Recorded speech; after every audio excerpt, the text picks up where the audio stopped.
Sa pamamagitan ng isang resolusyon, bibigyan ng mga pribilehiyo ng Commission on Elections ang mga kababayan natin may kapansanan para mapadali ang kanilang pagboto.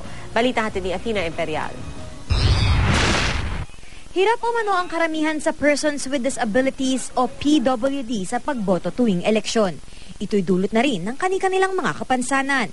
Si Edwin, visually impaired mula pagkabata, aminadong hindi madali ang dinaranas ng mga PWD tuwing eleksyon. Minsan na nagparehistro kami, and then yung presinto na bobotohan namin, napakalayo sa lugar namin.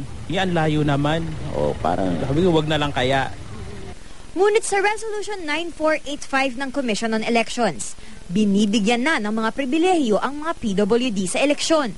Nakipagtulungan para sa resolusyong ito ang National Council on Disability Affairs o NCDA.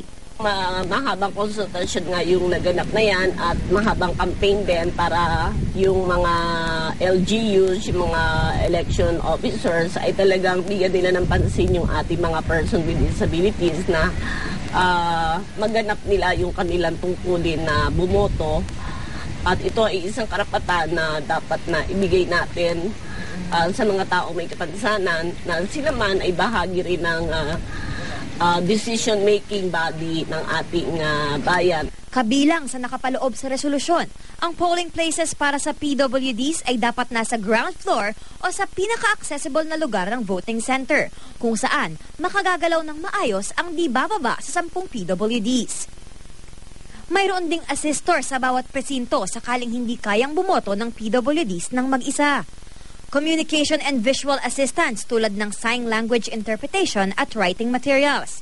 Pagbasa ng malakas sa mga printed instructions, recorded voice instructions, voting instructions na nakaimprenta gamit ang malalaking letra.